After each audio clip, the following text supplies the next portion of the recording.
being here, bright-eyed and bushy-tailed on Thursday. I'm hearing a lot of energy. I'm really loving it. We're gonna go ahead and get started, and then we're gonna start with some fun warm-up activities. So any stragglers will just miss the fun.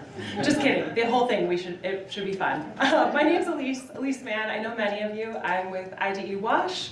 And today's session, I'm going to be our sort of MC to move us through the activities that we have. So this is going with the flow, how menstruation and climate change influence each other. Where we're headed today. So we're going to do a fun little icebreaker warm-up. We're going to hear from one of our colleagues on a recording to set the stage, thinking about some of the evidence that exists at the intersection of climate and menstruation. We're going to do some rapid case studies. And then we'll do some group work looking at personas for different women that would be experiencing both menstruation and climate change differently. And then we'll wrap up with final thoughts. All right, we in? All right. To warm us up, how much blood is lost monthly on an average period? Just shout it out. 50 mils. 50 mils. Any other thoughts? 100 mils. 100 mils. 35 to 50 mils. All right, 35 to 50 mils. Or coffee creamer size. Coffee creamers. Yeah. So many of us were right. 30 to 50 mils of blood every cycle. And as you're walking in, Erin's walking around with sticky notes to write your name. A part of our fun activity for today. Oh God, I'm away from the mic. We have this very fun menstrual health care package, so you can use it for yourself or to your other favorite person who menstruates in your life. So I'll pull that raffle later on. And then we're gonna just quickly divide into 4 groups, just nearby, your people, and we're gonna spend a minute within that group. We want you to brainstorm as many names as you can come up with for what are nicknames? What do you call your menstruation, your menstrual cycle?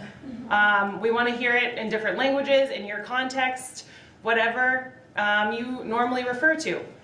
So I'm going to do front right, front left, and back right. Ooh, we didn't circulate these.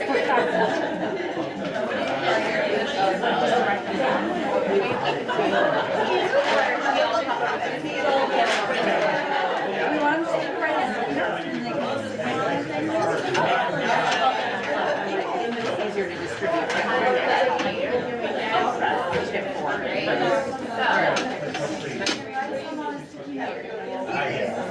So Christy is giving everybody sticky notes, and I'm going to set the timer right now.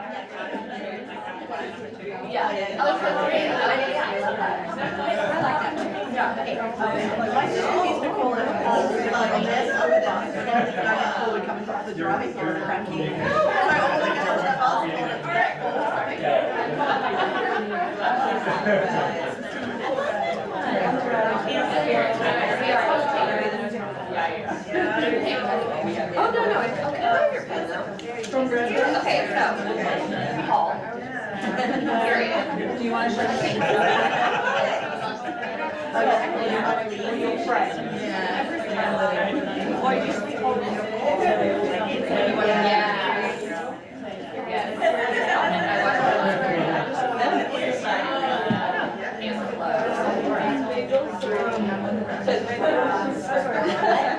Red robots.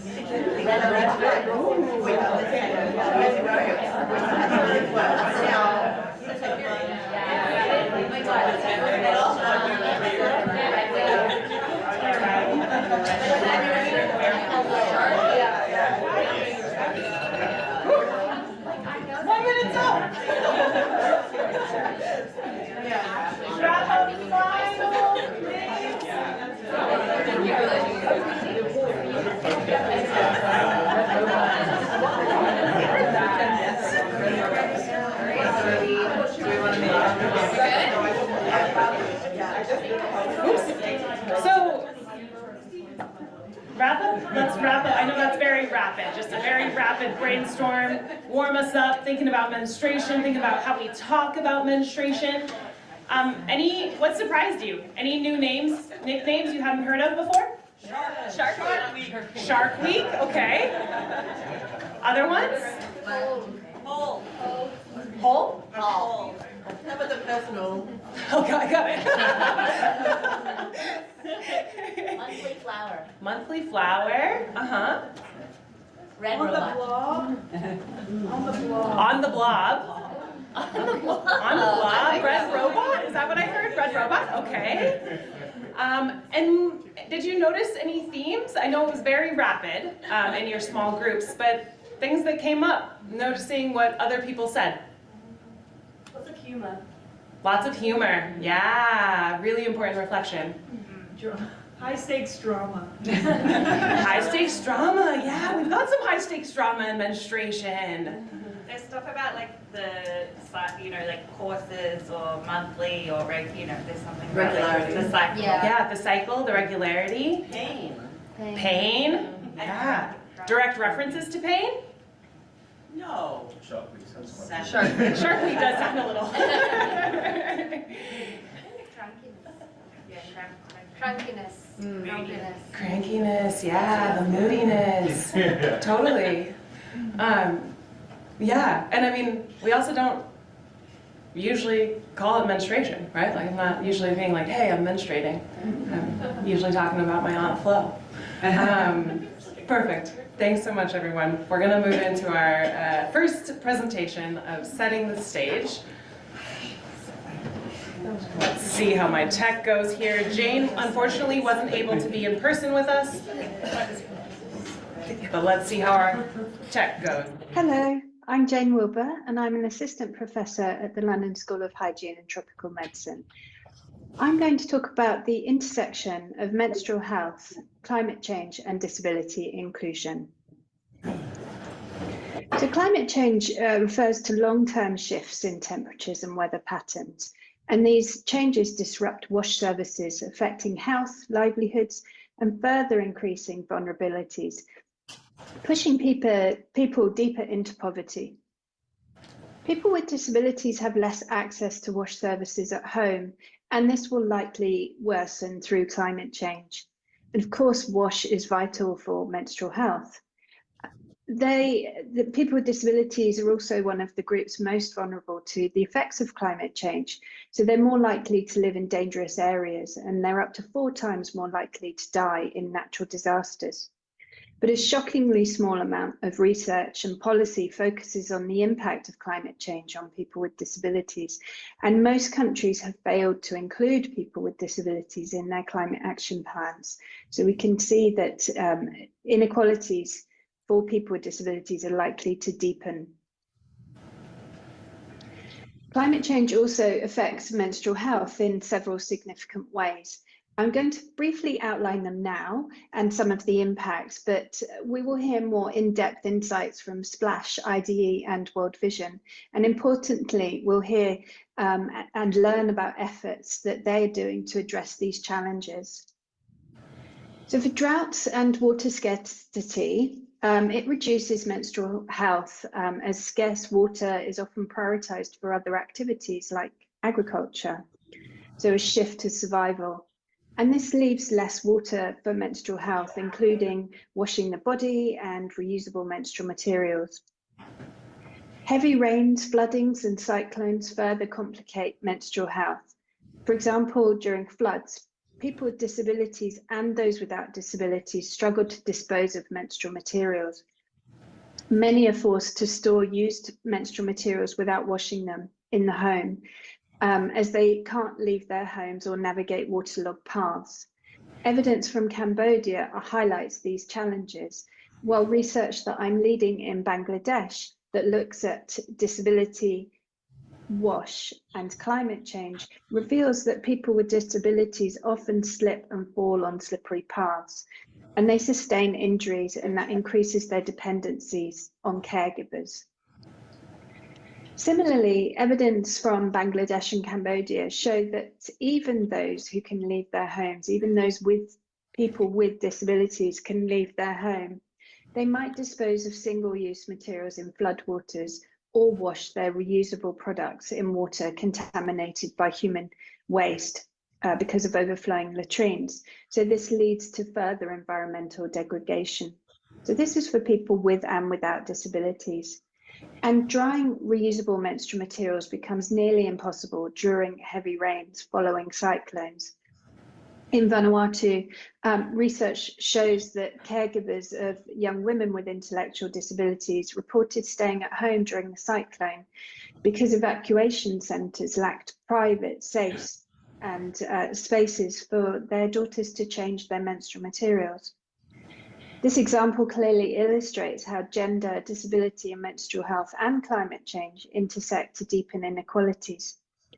However, people with disabilities are rarely considered in menstrual health interventions, whether they be routine programming or in disaster responses.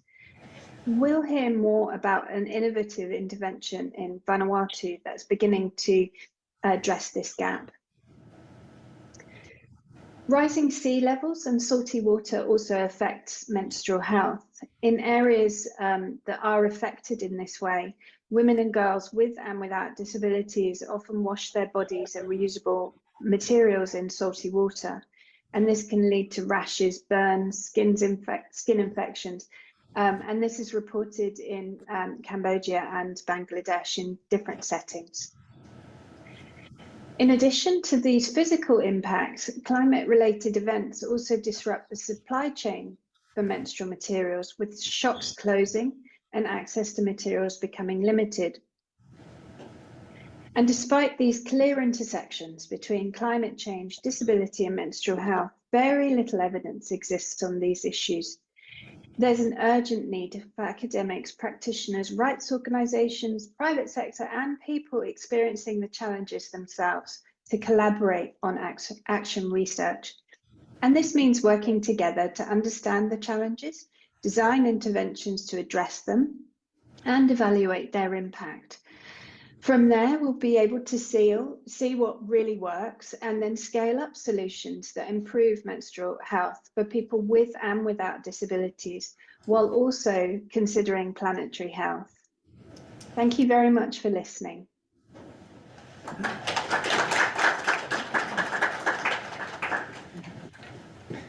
Thanks for the round of applause for Jane. We'll let her know that she received that. Whoops, let's see. Oh gosh. Hello, I'm Jane Wilbur and I'm an Okay. Whew. So I'm going to move us into some case studies. So IDE, well, I'll talk about IDE's example, Splash and World Vision are going to walk us through some case studies to dig in a little deeper into what Jane was just speaking about. So the example I'm going to talk about today is from our work in Cambodia and looking at the implications of menstrual health in seasonally flooded communities in the Tonle Sap region.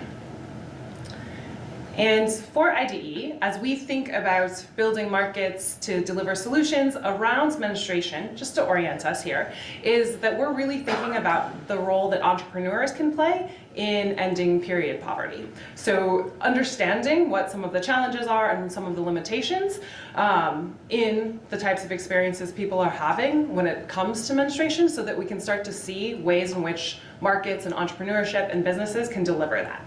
So we think there's a huge opportunity here to make sure that women can be actors in women-centered markets and also to have a wider range of products and services. And so to do that, we have been undergoing a bunch of different human-centered design efforts across a range of different places where we work. The pink highlighted spots are where we have been doing HCD over the last couple of years to start to build our understanding around menstruation as it intersects with the communities that we're operating in and the experiences women and girls are having in the communities that we aim to serve, as well as the entrepreneurs that we're already working with. So I'm going to really dig in here on the example in Cambodia. So we've been working in Cambodia for a long time, and a couple of years ago, through some data from the Wash Gem, we were seeing that a lot of women it wasn't that their access was an issue to menstrual products, but there was a lot of stress around managing their menstruation. And so we wanted to understand where that stress was coming from. I think many of us that do menstruate know that it can be a pretty stressful experience, and we were trying to understand the different intersections driving that stress. And so our team conducted human-centered design in 4 different places in Siem Reap province. So you've got a photo here talking through some different products and disposal ideas.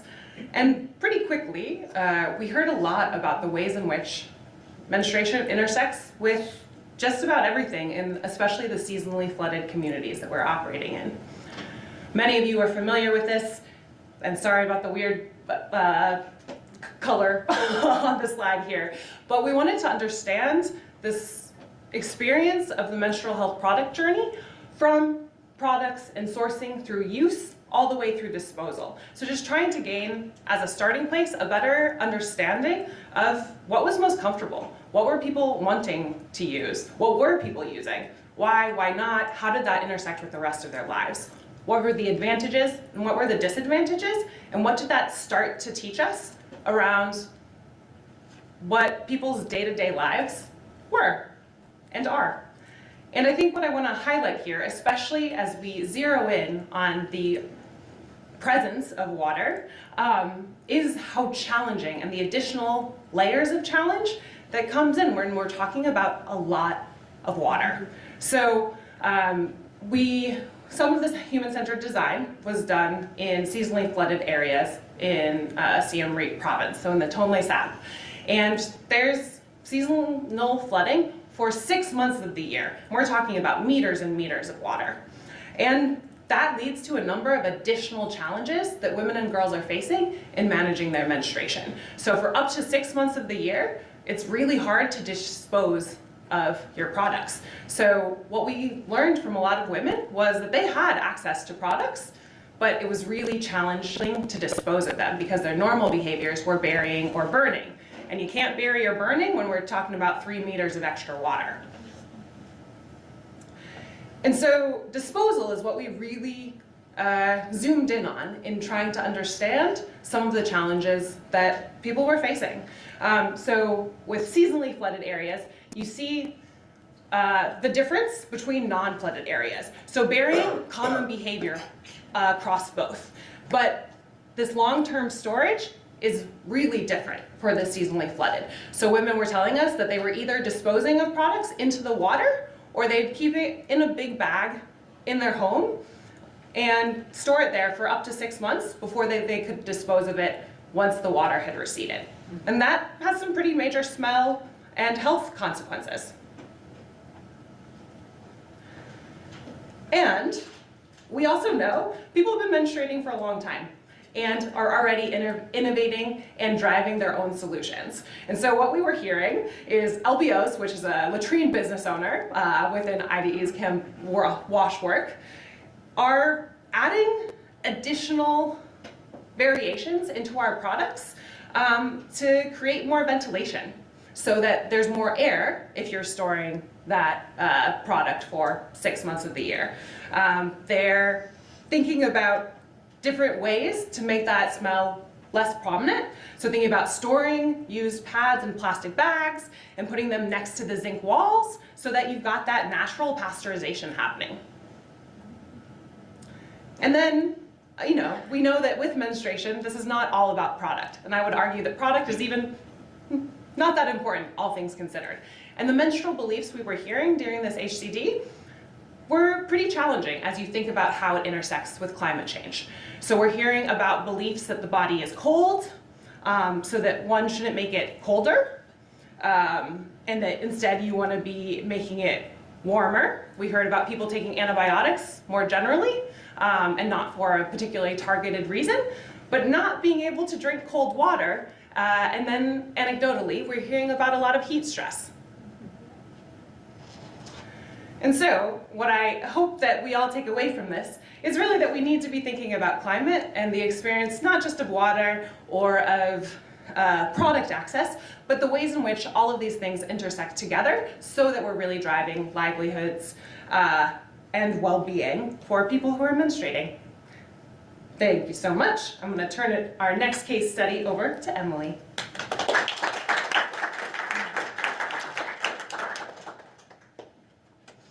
Good morning, everyone. My name is Emily Cruz, and I'm the Senior Global Lead for Menstrual Health at Splash. I'm here presenting the flip side of Elise's case study, water scarcity in Addis and how it impacts menstrual health for girls at school. So a little bit about Splash. We work to improve sanitation, water cleanliness, hygiene, and menstrual health conditions for kids in urban settings in schools. And since 2007, we've served approximately 1.5 kids across 8 geographies. So as I mentioned, we do water, so that includes storage, drinking stations, water filtration, sanitation. We provide clean, functional, MH-friendly sanitation facilities at schools. Hygiene, which includes hand washing stations, hygiene clubs, soap drives, and then our menstrual health program, which I'm intricately involved in. We do peer mentoring, parent programs, voice puberty sessions, in addition to gender clubs and girl-focused curriculums. So our menstrual health program, we're working to transform the physical and social environment for girls. So physical meaning we're providing the enabling environment for menstrual health management, which is sanitation facilities, innovative disposal solutions, and then the social environment are these gender clubs, the peer mentoring programs. These girls in this picture are really excited to be leading their gender club at a school in Addis. So the program works to target the entire social ecosystem. So this graphic here kind of demonstrates all the different facets of our program. Today I'm going to be really focusing in on the infrastructure that supports the enabling environment for girls managing their periods at school. So when Splash started working in Addis, we determined that we need approximately 3 days of water storage for students, and every student would be 9 liters of water per day. So that's a lot of water. And we were really relying on municipal water supply. Turns out that that was a mistake, so we ended up having to build a ton of water storage, which was the most expensive part of the project. And we also, of course, were providing sanitation facilities that met all of the girl-friendly standards. They were private, safe, clean, waste bins, disposal solutions, accessible for children with disabilities, and all the things you would hope for as a girl menstruating at school. Then comes in the issue of water scarcity in Addis. So Addis is one of the fastest growing cities in Africa, and there's 560 public schools, all of which Splash is working within. And the water production rates in the city, it only covers approximately 40% of the daily requirement of the citizens. 33% of schools have reliable access to water, so that's really, really low throughout the school week. And then 14% of schools have water and soap availability in a private space to manage menstruation. So 14% of the school-age girls are able to manage their menstruation at school. We had a really big longitudinal research effort to analyze our menstrual health program. So the social ecosystem components that I talked about, the peer mentoring, the boys, the parents, and then also our sanitation infrastructure and how it impacted girls' experience of menstrual hygiene at school. And we had amazing results in every area except for comfort in managing menstruation in the school sanitation facilities. This was really disappointing because we invested a lot of money in the sanitation facilities, meeting all those girl-friendly standards that we're very familiar with. And the main issue when we dug into the data was that water access was inconsistent and often absent completely. So girls were reporting that the sanitation facilities, although they're new and they meet all of those standards, they're not clean because they haven't had water in a week. And people have been throwing pads and using them without being able to flush. And then with the lack of water, girls aren't able to wash themselves properly, wash their products, and feel comfortable at school. So what do we do? What are our key takeaways? We've invested a ton of money in water storage. We've invested a ton of money in sanitation facilities. We want girls to be able to manage their periods at school. The main things are we need to prioritize investment in ensuring water storage in water scarce areas and improving sanitation infrastructure to be resilient against water scarcity issues. So very, very durable and potentially usable without water. I don't know what the innovation is there, but we need to get the minds in this room on that issue. We also need to invest in operation and maintenance, so funding janitors and school maintenance staff to make sure that the sanitation facilities are getting water, because when the water is stored, often the janitors wouldn't turn it on to reach the stalls, which is a huge issue and a barrier that we're working to unpack through our behavior change programming. And then, of course, we need to collaborate with governments and other WASH stakeholders to understand where is the water being lost. In municipal piping in Addis, a lot of water is being lost right now, so it's not making its way to the people that need it the most. So finding a way to improve municipal water supply is going to be a huge challenge and something that we all need to be focusing on as climate change becomes more and more of an issue. So a lot to think about, a lot of problems that I hope all of you take into your own work and can digest and come up with solutions, report back, let me know. Again, I'm Emily Cruz at Splash, and thank you so much.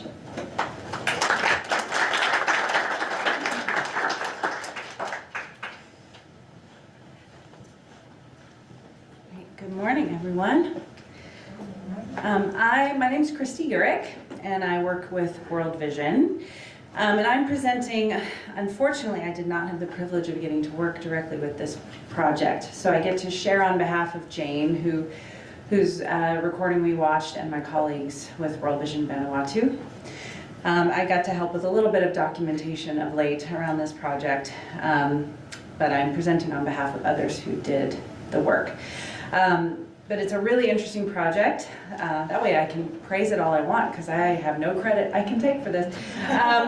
But a project we did of supporting menstrual health for women and girls with intellectual disabilities that Jane alluded to in her video in World Vision Vanuatu, particularly in preparedness for humanitarian emergencies. So this was done in partnership with World Vision Vanuatu and the London School of Hygiene and Tropical Medicine. Jane was the principal investigator on the evaluation for this. A little bit about Vanuatu, in case you're not familiar. Most of you, I'm sure, know where it is and a little bit about it. It's a Pacific island, about more than 80 small islands, not terribly densely populated, about 377,000 people. But something that's important to note here and why this was a location selected is its tendency toward natural disasters. So earthquakes, drought, and cyclones in particular. And then, of course, climate-related sea level rise. So the campaign that was done in Vanuatu is called Ve Vanua. And the goal of the campaign is twofold. First of all, to include women and girls with intellectual disabilities, because they are very frequently left out of menstrual health and hygiene programming, and resource distribution and humanitarian response. As Jane noted in her recording, oftentimes when cyclones would happen, families with children with intellectual disabilities would not evacuate. They would stay home due to lack of accessible facilities in the places they evacuate to. So this program is attempting to address some of the challenges there. And then the second goal is to improve the understanding and communication about menstruation among women and girls with disabilities and their caregivers, both their male and female caregivers. So a little bit more about the campaign. I've already spoken about the target audience. Within the campaign, there are two characters. So there's a girl named Ve Vanua who has an intellectual disability, and she's learning how to independently manage her menstruation. And I'm not going to probably pronounce the second name right, Vota Hena Vanua, the woman who's supporting her caregiver. And the main behaviors that are encouraged are wearing and changing menstrual materials privately. And then the behavior targeted toward the caregiver is supporting people with intellectual disabilities to achieve these behaviors. Period packs were provided as part of this campaign, which included reusable materials, a storage bag, transport bag, so that it's like a quick run bag if you have to evacuate, if there's an emergency, a bin for easy use, and a visual story about the girl Ve Vanua learning how to manage her menstruation, so promoting that independence and self-care. And then caregivers are equipped to help remind the person they're caregiving for and how to do that. And then there's training provided with tools and visuals, role playing, etc. So a couple of things I'll highlight on this slide in terms of the specific activities. So I mentioned the period packs already. They do include a doll, which you see depicted in the photo on the slide. So that enables the girl to practice using the doll, practice changing her menstrual materials to understand what's happening to her body and how to do that. And it's fun, you know. And it's also the support to both, I think the male caregiver caregiver aspect is important on this as well. It's not just equipping female caregivers, but also male caregivers to care for their children. And it's also, the delivery mechanism was variable depending on the need of the person. So obviously people with intellectual disabilities may or may not be able to participate in a group training exercise for a variety of reasons. So a lot of these things were delivered at the household level or in ways that were accessible and digestible for a person with an intellectual disability. And it used interactive storytelling tools to, featuring the character, Ve Vanoa and her caregiver, to kind of help bring that story home, I guess. So Jane led the evaluation on this with our team in Vanuatu. So I'll highlight a few results from the evaluation. They were very promising. The first result is it found it was successful in meeting its primary goals to be feasible for both participants, caregivers, and facilitators during a humanitarian emergency. During this campaign, there were 3 emergencies. There was the COVID-19 pandemic and 2 cyclones that occurred, so it was an opportunity to sort of see how this worked in a real-life situation. It did improve menstrual health and hygiene among participants. It increased their use of absorptive materials and changing in private, which is really important. Participants indicated that the period packs would help them to be prepared for the next emergency, so they felt that they had the ability to take the materials with them when they had to evacuate.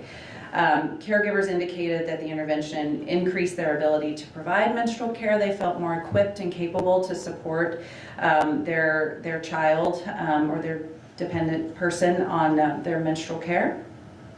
And then I think the important and a bit sad thing is this last point is that Ve Vanoa was the first intervention to include people with intellectual disabilities in menstrual health and hygiene during humanitarian emergencies. And as Jane alluded to that as well, people with disabilities are often excluded in these sorts of responses and these sorts of activities. So I think it highlights the need to do this more in more settings to see how we can adapt. So some of the recommendations that come out of this. So language and context, and I think this one will not be surprising. It's something I think we all try to do, is to ensure that any program like this is locally accessible with relatable characters and accessible language. And the visual storytelling piece was particularly effective in this campaign. The aspect of preparedness, so providing resources and training boosts confidence among vulnerable women and girls. And people with disabilities and their caregivers should be prioritized in such training, especially in areas prone to humanitarian emergencies, to enhance that preparedness. So obviously there's a lot that goes around preparedness for emergencies. This is just one piece, I do realize that, but it's an important piece. The timeliness of delivery is really important. So a lot of these campaign activities were delivered prior to an emergency as a preparedness step. And then the emergency itself and after the emergency are opportunities to reinforce what is taught, but you're really kind of helping people be prepared in advance. And as climate change related emergencies continue to increase, that preparedness is even more important. Social support. So both male and female characters need equal support. So we avoid enforcing gender roles and also prioritize the wishes of the person with a disability. And meaningful participation, I think, is very important. So interventions should promote the autonomy of people with disabilities and their caregivers by involving them in developing solutions. And then accessibility and inclusion, and Jane alluded to this a little bit in her presentation. So including people with disabilities in all interventions, including humanitarian emergencies. And I think that highlights what she was talking about about why people with disabilities often stay home, because the places they're evacuating to do not have accessible facilities for them. And when we think about accessibility, you have to think about spaces that are large enough so if they need caregiver support when taking care of their menstruation, there's space for 2 people. So things like that we need to think about. That's it. Thank you.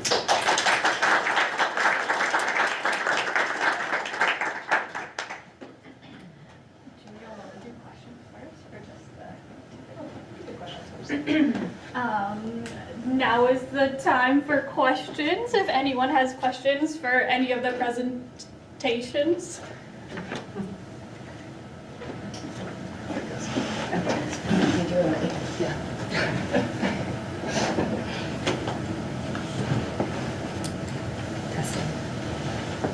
Okay, here we go.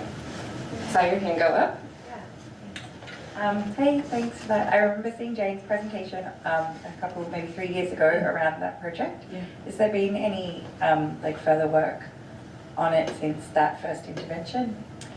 Or any updates or? I'll jump up to this mic so the online people can hear. Unfortunately, no. We've been looking to expand to try it in other contexts, looking at maybe Southern Africa. It's just, figuring out the location, the funding piece that's necessary. So it's a good project. trying. I know. See it happening more. So I would say not no, but not yet. Not yet. So, yeah. Hi everyone, Maraya from UNICEF, and thank you so much for the presentation. I think it's very interesting, especially the examples that you're giving. I'm wondering, there's always this question like, what is climate change and what is the regular disaster? And I have the question here as well because it didn't come out clearly in the presentation. So what made this more of a climate change intervention or solution compared to the regular emergency response or preparedness that we usually do? So that would be my question.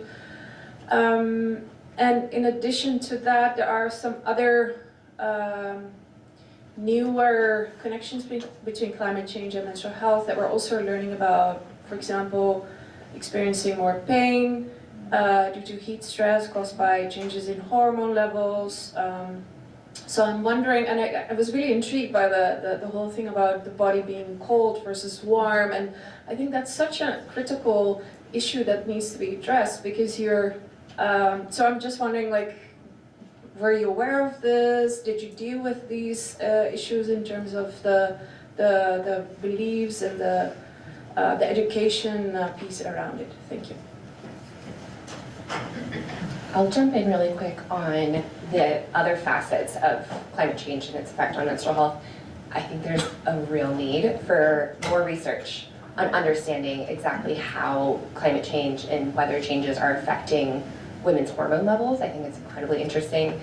Getting funding for research in menstrual health is already an uphill battle, but I think if we could tag it on to climate change, because it's becoming this issue we all know it's been an issue for a long time, but more and more funding is being dedicated to climate change.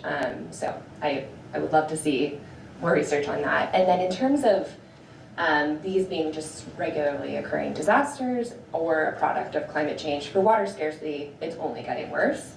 And I think that we've now kind of passed that tipping point of how severe water scarcity is in these mega cities, where the infrastructure hasn't been updated in 30 years. And so now everything is starting to break down because of the lack of water. Anyways, I'll let my other colleagues, do you guys have any other responses to that question? Yeah, I mean, I would definitely echo Emily's call for, if you know anybody that's willing to fund some more research here. We want to be finding ways to understand and improve this link more often. Specifically to some of our findings in terms of the behavior change and the messages. Most immediately, we have integrated some of these key takeaways into our site sellers and into the sales presentations that IDE is already doing. So we've got a pretty strong presence in this region, and so integrating some of these key takeaways around menstrual health and around what we were hearing has gone into some of our site sellers and into our trainings with local stakeholders. We are in the process of also looking for funding to be able to build that out more extensively. So, how do we better fund menstrual health and how do we better fund the ways in which it intersects? I think if we had more time, I think one of the pieces of this research from our IDE side that I'm most interested in is also thinking about, we know all of this is like a very complicated Venn diagram or very big structure. And so we ended up zeroing in on the disposal piece because that was a piece that we were able to start integrating into existing work that we're doing and piloting of a solid waste management program, and how best to think about disposal of menstrual products as a in. But it doesn't start to get to how do we start to change social norms? How do we really make sure that our programming is gender transformative? And how does it also intersect with a bunch of other things of, if you're living in a seasonally flooded area and you're living in these extremely tall homes 6 months of the year, that means when it's not flooded, you have to go up and down very high stilts multiple times a day if you're thinking about disposal of menstrual products, burying, burning, if you're thinking about needing to do really anything. And so a number of our interviewees were sharing stories about their kids falling, about them falling, and how that also intersects with menstruation, with fertility, with reproductive health, with a bunch of different issues all at once. So that's not really answering your question, but just to say it's like a deeply complicated one. And so we're trying to do more work on our end on documenting those intersections so that we can start to be building on the documentation side into how do we build those linkages more. And then just the very last piece of this is the flooding has gotten a lot worse in recent years. So I hear you on that question on like what is the difference, and trying to, I think, better articulate whether it is a natural disaster or if it's climate change. In both circumstances, it's much harder to manage your menstruation. And also that on the other way, how do we make sure that by centering informed choice, by centering information around menstruation, we're making people also a little bit more resilient to climate shocks, to natural disasters, and thinking both directions. Anything you want to add, Christy?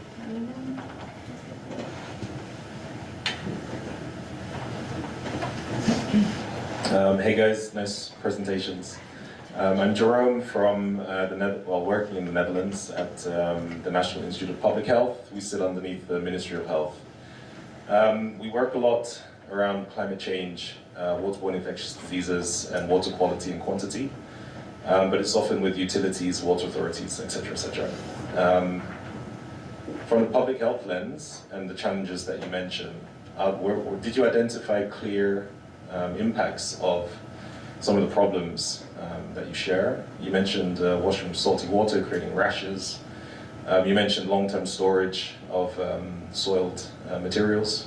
I'm wondering if you also observed clear impacts of those on the people from the public health lens, so that perhaps in some of the links that we have with ministry and some of the agendas that do go on politically at national level, if from our institute we could advocate the inclusion of menstrual health into a lot of the work that we do, from the more infrastructure, implementation, classical public health perspective, and what kind of advocacy would most benefit actors like yourself working on the ground. If it's really just a short statement around women and girls' health and menstrual health in guidance and policy that we create, or if it's really setting up very standalone programs that can be bolted on to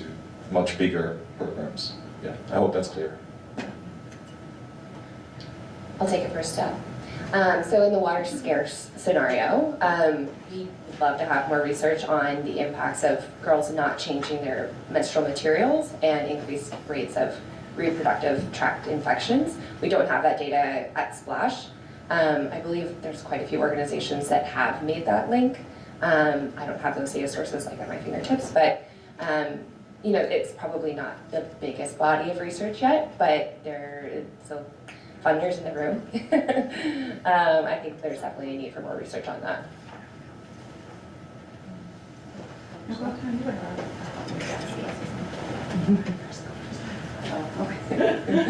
Only 2 months.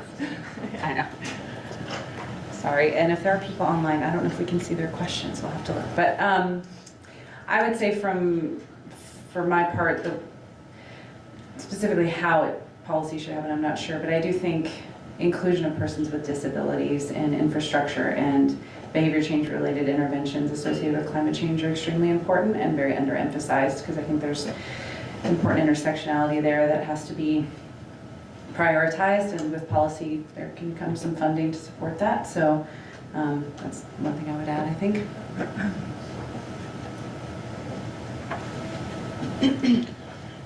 It would be great to talk after the session. Yeah, I mean, I think being able to have these findings feed more directly into some of those institutions would be really helpful. We're, helping shape the trainings and the interactions on the local health and local government level based on some of this research, but wanting to make sure that it's always feeding into that national level, I think is a big priority. And I feel like I missed, or like I've already forgotten some of your first comments and questions. But thinking too about those health, I think part of what is a limitation in the human-centered design work we did is being able to directly pin down some of those interactions and those outcomes from that storage. So I think a great follow-up would be better able to understand most of the interviewees we talked to in seasonally flooded areas were storing it in a black bag in their home for 6 months of the year. You only had a handful of them that had it, next to the tin roof to make sure that it was also getting heated to help lower the cost. But thinking about how do we better understand some of those reported health outcomes and also acknowledge any of the self-reporting bias and some of the other limitations of that as well. So I think really good point on your end, and one that we'd be interested in working, how can we feed this into that better? I'm not sure if that's a very fulfilling answer, but there are things we're struggling with for sure. Actually, I'm gonna hear it in a minute.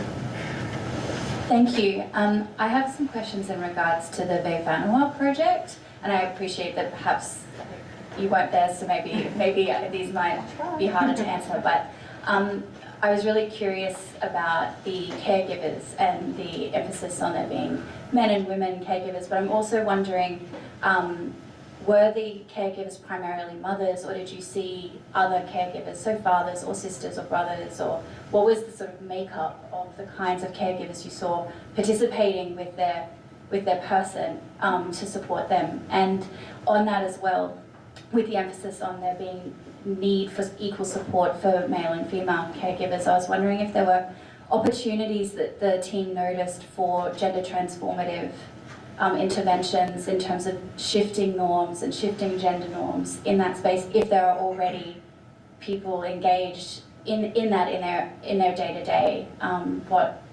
Were there any particular pathways through to that kind of behavior change in terms of menstrual support, I should say? Yeah. Really good questions. I don't know for sure. I'd have to look. My recollection is it was predominantly female caregivers, mothers, and some fathers. Jane would have to speak to, or I'd have to look back at the research to see how often siblings or other members of the household. It wasn't 100% for sure, but I think it was primarily. In terms of opportunities for more transformative programming, I'm not sure what the team observed on the ground, but I think there's an interesting, chicken and egg thing I'm thinking about, when you think about, if there's already fathers who have, or male caregivers who have children with intellectual disabilities, does that kind of already create that opportunity for an open door into other transformative watch programming just by nature of the fact that they have to learn to be a more active parent, active caregiver, just because they have a high needs person in their household. I don't know how it worked out on the ground, but I would think there's something there. So. Yeah, sorry, not the most fulfilling answer, but I'd be happy to share with you the evaluation report and stuff so we can dig into that too. Yeah.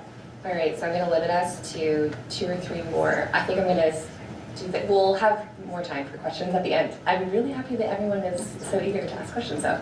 Okay. Thank you. I'm Tazeen from Practical Action Bangladesh. My question is to Christy. Like from your research, you have conducted an evaluation of your project. So, and you have found that the health outcome of the communities or your primary actors have improved. So I would be happy to know the indicators that you have set to like measure this change.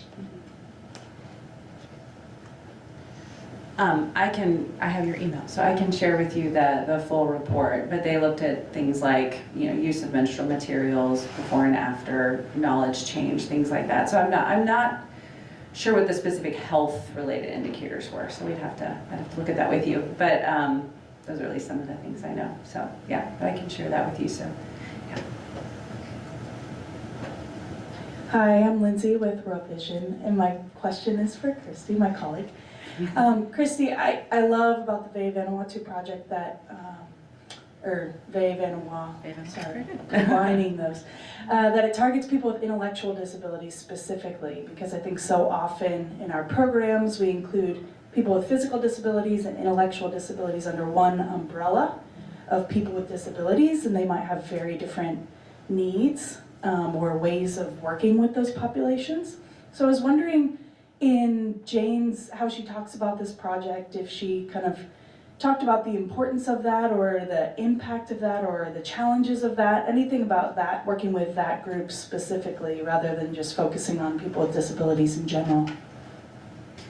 You mean the impact of this specific project, working with people with intellectual disability? I mean, I think the one thing she says, which is in the deck I presented, is, this has not been done. So I think the fact that this is an understood group of people and how we can work with them, particularly in preparedness for an increasing amount of natural disasters and things like that. And I think the way in which the training was delivered is different than you would maybe for a person with a physical disability or physical impairment that may be able to kind of cognitively participate in a traditional training setting, but that one-on-one sort of approach is more necessary maybe for someone with an intellectual disability. She did talk about, I've heard her talk about like more kind of bonding with caregivers and the person they're caring for, which is kind of interesting, kind of creating that closer bond between the child and their caregiver, which I think is pretty neat. But yeah, I don't know if that addresses your question, Lindsay. Yeah.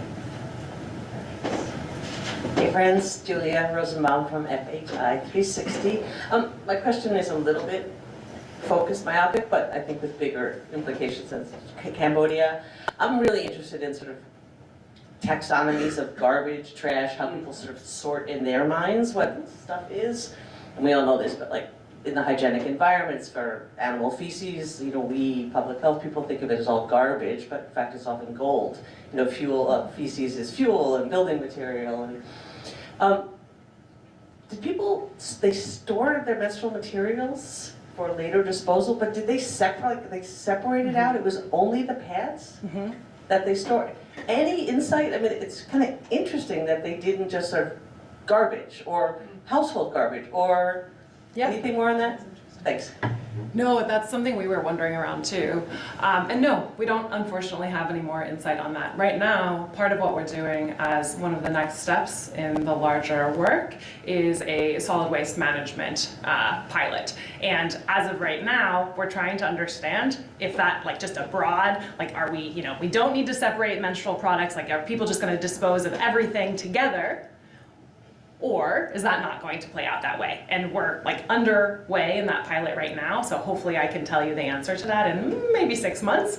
But just better understanding how are people disposing of these products, and are they being disposed with the rest of the household trash? But no, because of the worry about smell, it was kept separately in the restroom and or the bathroom area of the home to try and keep it away from everything else. Because I mean, you all know this, we all do this, but there's a lot of taboos too around juju, that Absolutely. Those sort of bodily products need to be protected. Of too. course. Someone might take it and do bad things. Which is why we're burning it or why we're burying it, to like have that control over what happens to that product. It's also a stigma thing, right? The storage of outside of the normal trash, because it happens a lot in a project in Bangladesh as well, and often like the female family members, like the girl might give it to her mom, and mom stores it, or the sister stores it, because you know, want dogs. or that dog, or neighbors, or their brothers, or their dads, like they're sort of not disposing of it in the normal trash because someone might see it. So it's like a hidden, it's like not a hidden thing, it's like separate as well. Yeah, a lot of people wrap it here in like tissue. Yeah, Yeah. exactly, yeah. All right, last question. I think there was a hand up here. Thank you very much. My name is Rosalie Okwiri. I am the Deputy Chief of Party for a USAID-funded project in Kenya, and we implement a market-based sanitation and menstrual hygiene management project. So I was just wondering, especially with regards to menstrual hygiene management waste, have you had anyone who has, I know there was a mention of the women, and are you encouraging them to see this as a business opportunity for them in terms of managing the menstrual waste, because we're looking at it from a sustainability lens, you know, coming up with local innovative solutions, but at the same time, building the capacity of entrepreneurs to see this as a business opportunity. So has this come up in your project in Cambodia? Woman after my own heart. Yes, that is exactly what we're trying to understand, those opportunities around for women to be entrepreneurs and to explore this as a business. So let's chat some more after this. Erin, you want to explain our next activity? Thank you for all of the questions. I know we could keep talking, and we'll come back to those at the end if we have some time. And Erin is just going to talk us through this activity. Perfect. There's more to do.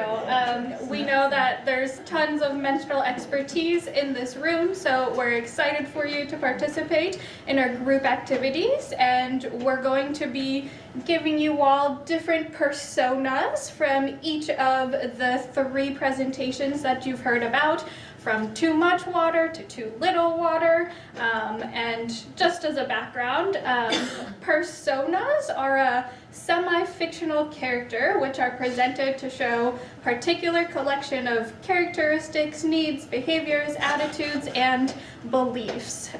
So they're kind of a compilation of the different stories we've heard from Ethiopia, from Vanuatu, from Cambodia, and we'll have 2 each of the water scarce and 2 of the water abundant. And in those little profiles that you'll have in your small groups, you'll have a quote, some background, some key drivers, barriers, and access to menstrual solutions. And what you'll do in those small groups is walk through this little menstrual journey that we've created and highlight any potential challenges or opportunities with each of these steps. Around the room are different poster papers, and we'll give you some markers to write this down all together in your groups.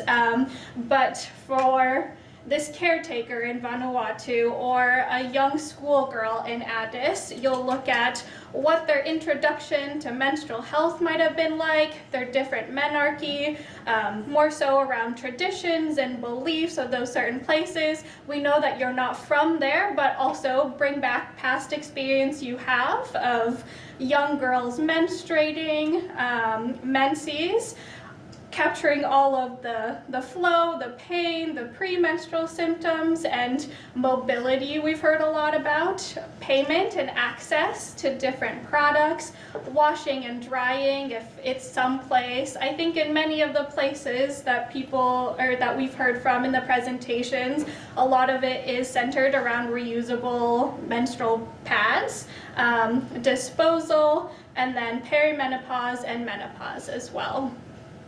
Does that make sense? We'll try it in small groups, and each of the small groups will be facilitated by someone from up here, and we can answer your question or further questions from there. Okay. Cool. So break into groups. Yeah, break into groups. And for folks online, Nasser will facilitate this conversation for So I have 2 blends. I think we're gonna have Martha. Okay, Martha. Is that okay? Yeah, no worries. I am one. That's here we go. Yes, yes. All right. And markers. Guys want any water?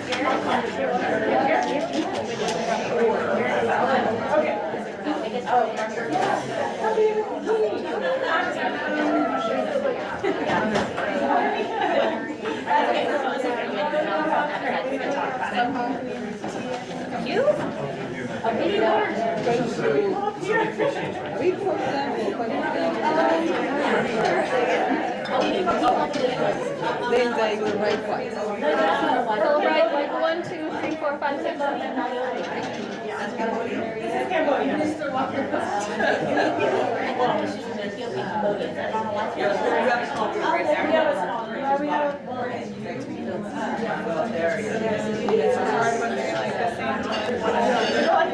Crossing paths with you, but I'm not sure we've gotten to actually together.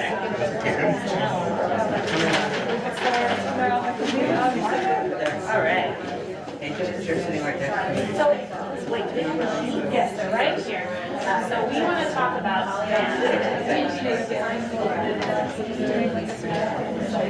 Oh, this is yours. Oh, sure, sure.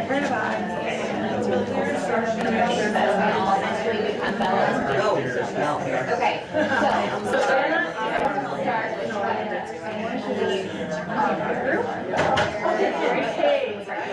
we're just looking at this here.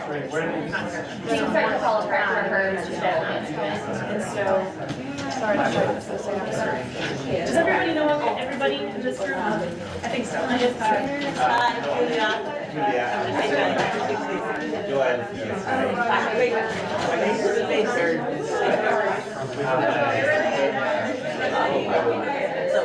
Southern, oh, that is.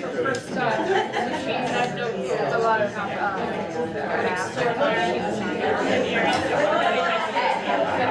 Like a historical experience. I'm just a major living and not because I actually like it. Urban It is, yeah.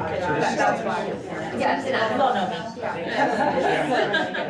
think I'm actually good at stuff. I'm not good at Great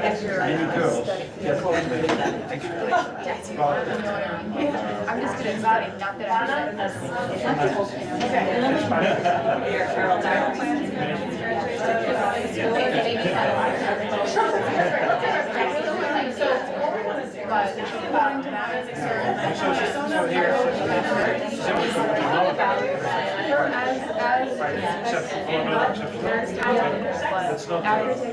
Challenges or opportunities in this menstrual journey as it relates to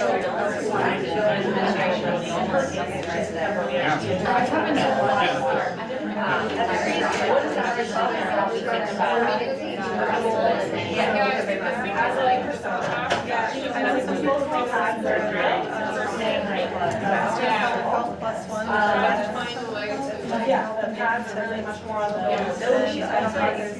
David, so Brian's service, rising. Some are closer weight bags, some are bags, they would bags, so there is she's sort of friends that are disposing differently, but she's keeping it in. I haven't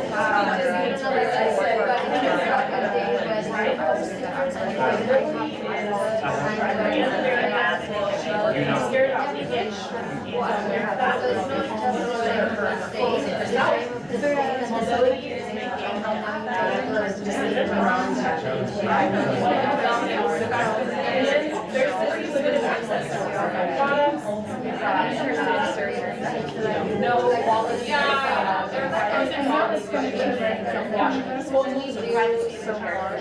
Limited access to running water for washing and drying. So she's interested in her reusable pad, but would be challenging. Obviously,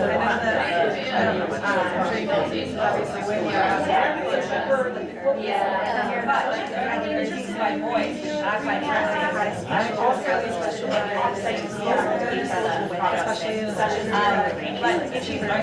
so along her months by boys and surely my girls. We've got most of the information around the first part of the middle part. So, what are some opportunities and challenges we have in the menstruation?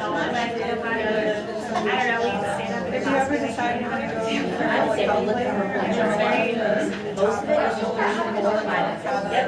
We don't need to worry about introduction. We don't need to worry about methadone. Yep. And the key issues around like more, I think like 3 grades up to like 4 about occupied space.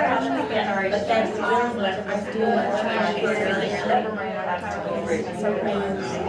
Usually she'll probably go to a. I feel like politics. So she's,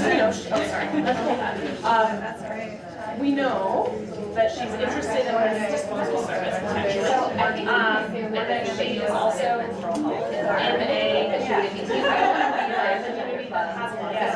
so what are some other things we can need to understand about her or ways that we start to address For 5 specifically or bi-yearly, 4-year, 2-year.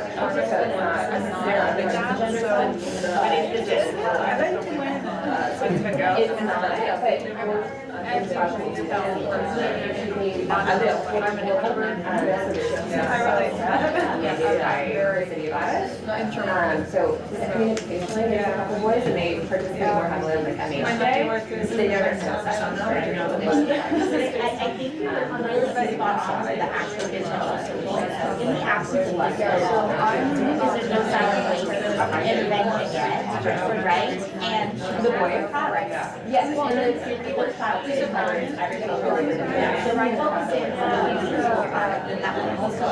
He's my grandson. I don't know if it's reading.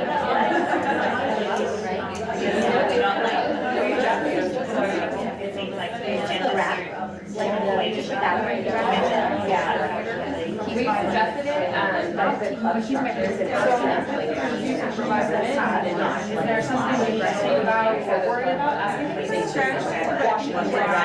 Especially if it's using water and if people don't like to have it,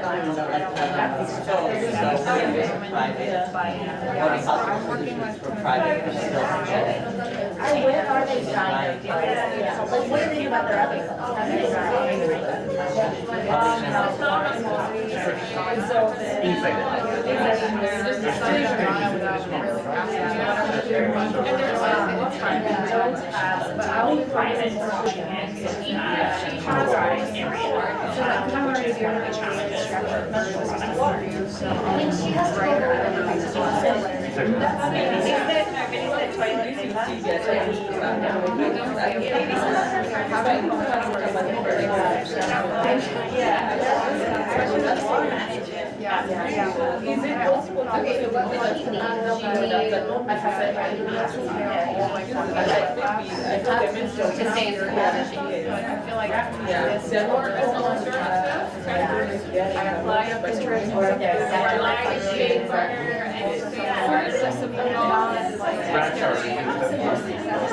Especially if someone was interested in longevity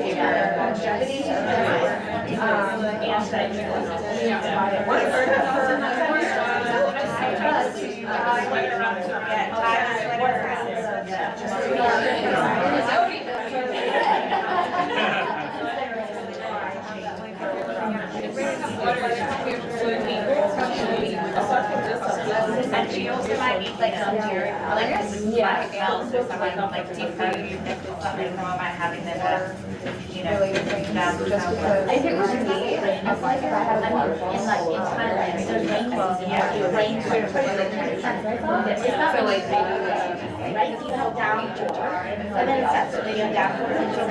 So I just go back and say rain is so like when it's more like rain. We're talking more that right? The lots of like lots of water, lots of rain, and then it does get dry, but the water Let me say, that's our well, it's said, right? And everybody's motivated to work. But they have 1 year, right? It's never maybe a product which, like, the it still could be a solution. Yeah. People said, yes, there's enough. That was the big, I can take it out. It's just something that's So the actual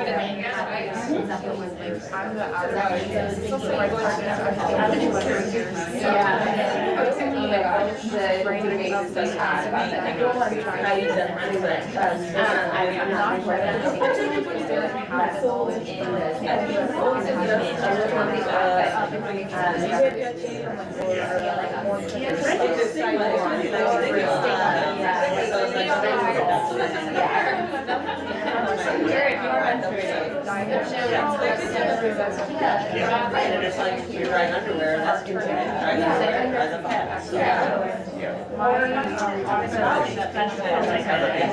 Reproductive health or even in sanitation, we really try to address those stigmas, try to make it more acceptable. I'm not really satisfied with just how do we challenge stigma around vaginas or he basically threw the idea out and then he just so we're like, where do we go from here? Yeah. So what we found about access to products actually wasn't like makes it hard to have that issue. It was very Given that all of the things are the same, other than knowledge. Ways in which other enterprises are trying to make it easier and disposal process easier. And maybe some more work to be done with that.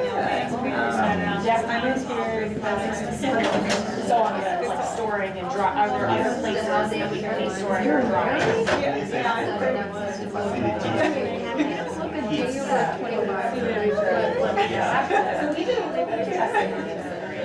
Okay. With pretty mixed results. I worked a lot. At the very end of our study, it wasn't a big part of it. Like aspect of the envelope, mostly for just saying they never. But I don't know how much of that was after lack of familiarity with the cost. Not for that organization, they're actually here. It's called NSF. Well, just I don't know what level of this. That's what we were testing, was like super tiny, right? And then there was a fair amount of bias in terms of what people reported their interest in, which means some of them, but they were saying that it's like, I mean, we were like, which is valid sometimes. Yeah.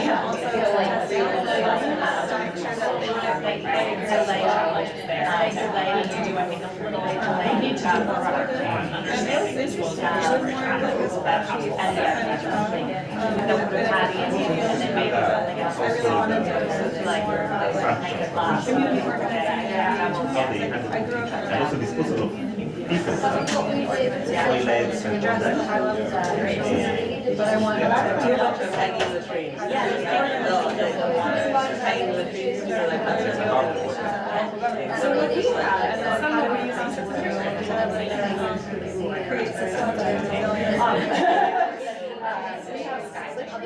which are not, well, they're just like hanging, but they do connect to a tank into a 6-ring cement in the ground.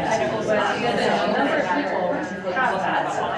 But it has many challenges that we've heard across both stylish and not users.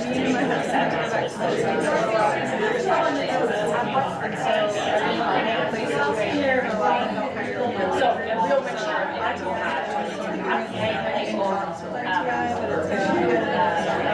so I'm hearing some other information about it was like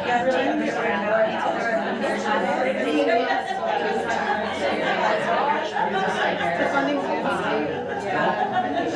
some advice I was given from someone at RTI, like using it as like a technical right? So we How do we get money from here to here? Yeah, especially the options. She's interested in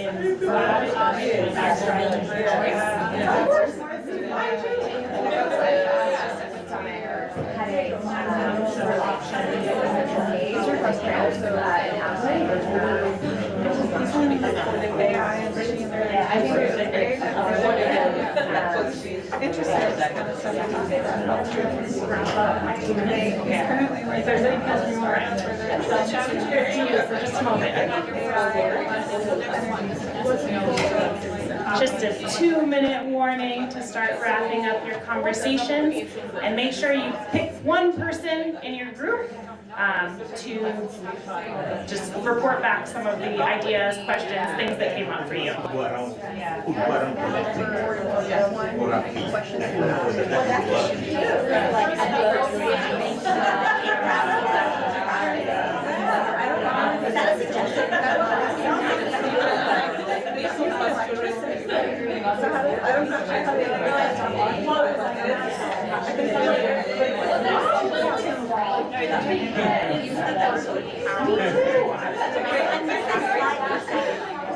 I think they have a really high electricity demand. Is that a problem? I'm sure there's a problem. Yeah, that's how long, right?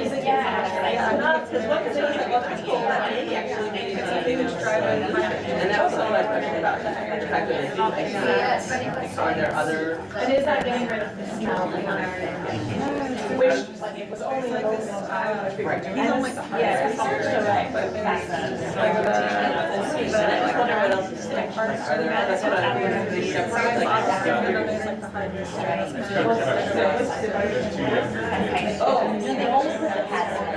No, right, that was my question earlier. They only put other things. Do they store 6 other categories of things? Do you think it's, yeah. What I said, right, so great example.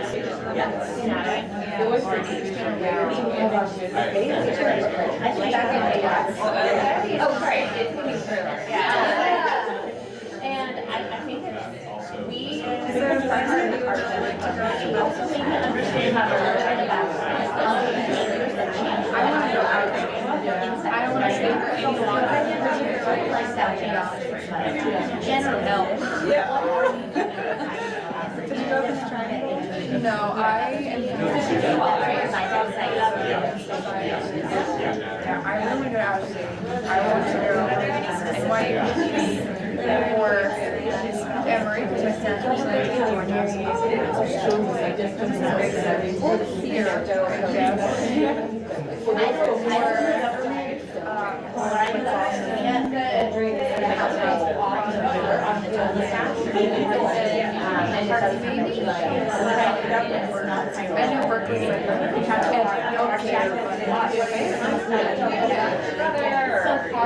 and then maybe a lot of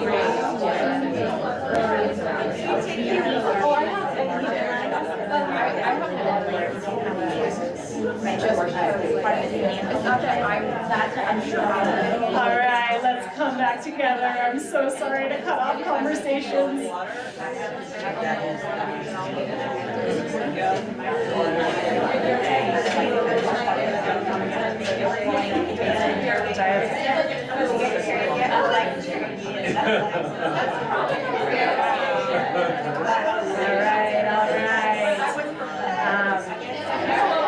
Rosalind, you want to report for the group?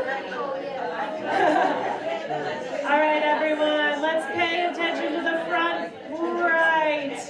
And online participants, I'm sorry for the challenges, but we're back, about to present out.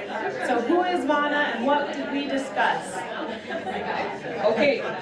Hi, everyone. So I'm going to present on the persona Vana. So Vana is a girl who lives in Cambodia where they experience a lot of long periods of rainy seasons. She uses disposable pads during the day and sarongs at night. She uses the pads when she needs to be mobile because of the leakage protection and ability to move. In terms of what she'd be interested in is that she would like to be using a reusable pad is also interested in an offsite disposal for disposable products such as boats during the rainy season. So in our group, we focused on her menstrual journey, specifically 4, 5, and 6, because one, the aspect of introduction to menstrual health, that had been done, and they share a lot of information with her friends, the issue of menarche and the menses. So with regards to payment and access, we realized that one, yes, she would want to be able to use reusable pads, which are affordable, but we also looked at the challenges that probably she would face when she uses the reusable pads. So one, the aspect of either washing or drying them, because probably she would want a lot of privacy. Could she be able to dry the products on the roof when it's sunny? So we also looked at options in terms of how we can address those challenges. One is just breaking the silence around stigma, so that she's comfortable enough to use the reusable pads and dry it at whatever time she would want to, without feeling embarrassed about it. The aspect of affordability, just making sure that there are many options in the market and a variety of them that are affordable. So other than the reusable pads, could we also introduce menstrual cups to this particular region, understand the supply chain for the menstrual cups, because it could be a solution, one-off solution to the problem that she is facing. So around that, just look at aspects of stigma, acceptability of the products. In terms of washing and drying, we've spoken about the education around that, so that they're very comfortable in doing that, and just dry the reusable pads with the other clothes that are being dried out there.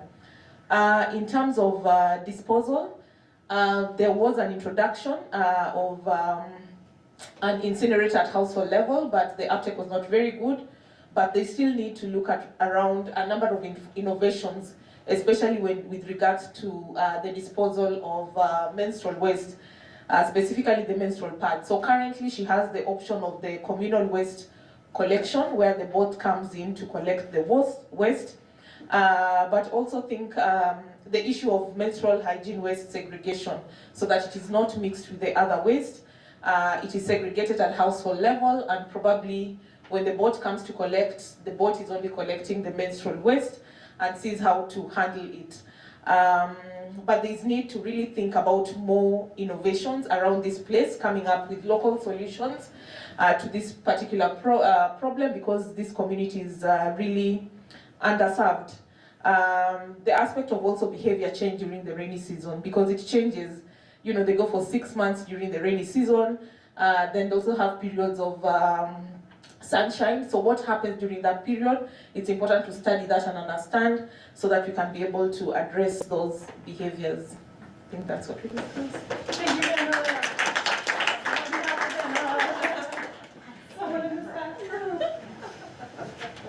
Thank you very much. We will share with you a story of Tarava. She is 39 years old single mother, and she has a 11-year-old girl, Melina, who is intellectual, who has children with intellectual disability. Actually, Tarava lives in a very remote areas where there is no menstrual information or any material available in that area, and there is limited information about how often to change a menstrual material and poor access of affordable and effective menstrual products. So actually we couldn't go through all the stages, but we have discussed about first three stage, but we have gone deeper. So in the first stage, introduction to MH, we actually thought that it would be good to have some trusted people and support system in the community, so that we could build their capacity and Tarava can have some support system in her community, so that would be really helpful, and we can create that trust and support system. And also access to information is really important, if we develop any project, we can think about access to information, training on communication and sensitivity, including menstrual hygiene and disability inclusion. Sometimes we discuss that sometimes the parents, they do not know how to deal with children with disabilities. So training or awareness on how to provide that caregiving support. So to a disabled child, that is really important. And also around menstrual hygiene management. Materials to learn, understand for persons with disabilities. Sometimes, you know, when we design projects, we do not always think about inclusive materials, so it is important that we develop some materials that is child-friendly or maybe inclusive for all. And also neighbors and other educators can, and TPOs can support the process. And at the stage 2, we talked about. Okay. So in stage 2, we talked about role of educational environment and advocacy for inclusion in existing MHM and SRH campaigns. We talked about adaptation, accessible education settings. Sometimes, as this is a remote place, maybe climate vulnerable area. So if the flood shelters or any other shelter, these are not accessible. So that is really difficult for children with disabilities. I think these are all that we discussed in our group. Thank you. I know it's right at the top of the hour. Something quick?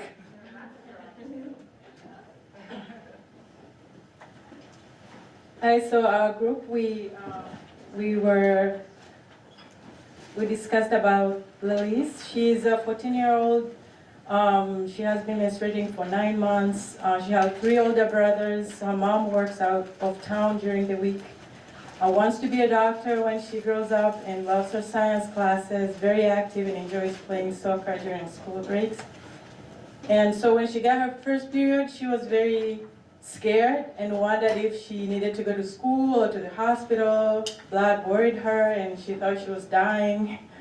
And none of her friends actually gotten their periods, she thought, but she said if they had, they never talked about it. And she's shy about her body and doesn't feel like she has anyone to talk to, doesn't have extra money to purchase menstrual products, and she's dedicated to her academics because she dreams of becoming a doctor. And so the last time she learned about menstrual hygiene was in her, when she was in 5th grade, which means I think we just learned that she was about 9 years old, and now she's 14. No support, no family support. Her mom works a lot, so, and there's no water access at school, and very poor. They only get once or twice a week.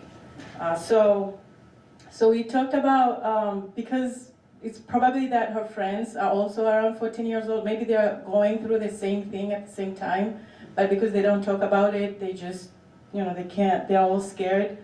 And so maybe having I don't know, like a program in schools where female teachers can routinely talk about these things and try to encourage them to, I don't know, to introduce them to these, to menstrual hygiene education so they are less scared. And we also talked about, she doesn't have access to pads, so she was using cloth. And we thought maybe that's something she figured herself because she didn't have anybody to talk to, like she'd never really learned from anybody. Disposing, she's using cloth, so she's probably reusing this for a long, long time and drying them. Maybe she's hiding because she has brothers and trying to hide those from them, and maybe they're not drying very well, not washing very well because she doesn't have enough water, and putting her at risk in diseases and infections. Yeah, I think that's about it. I don't know if anyone wants to add from my group that we missed. Yeah, thank you so much. Please come look closer at the poster, which looks a lot more organized than the one I was working on. If you have yellow bits, pieces of paper with your name, put them in here? I'm not going to share this out, but it's really exciting. It's about a girl named Bella. She just got her period. She's at a water scarce school. We have a ton of ideas of the things that she needs to stay at school instead of leaving school to manage her period. So if you want to come and investigate that further, this is really exciting, and how she'll plan for her next period. I'm going to do the drawing. Should we do a drum roll? Yeah.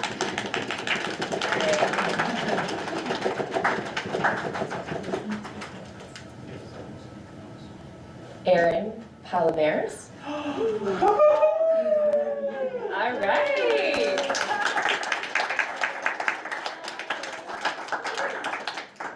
Thank you guys for coming. This was really, really fun and great to get all of your guys' questions and ideas. I think we should plan to keep the conversation going. Find any of my co-presenters or myself to talk more about this really important issue. So thank you.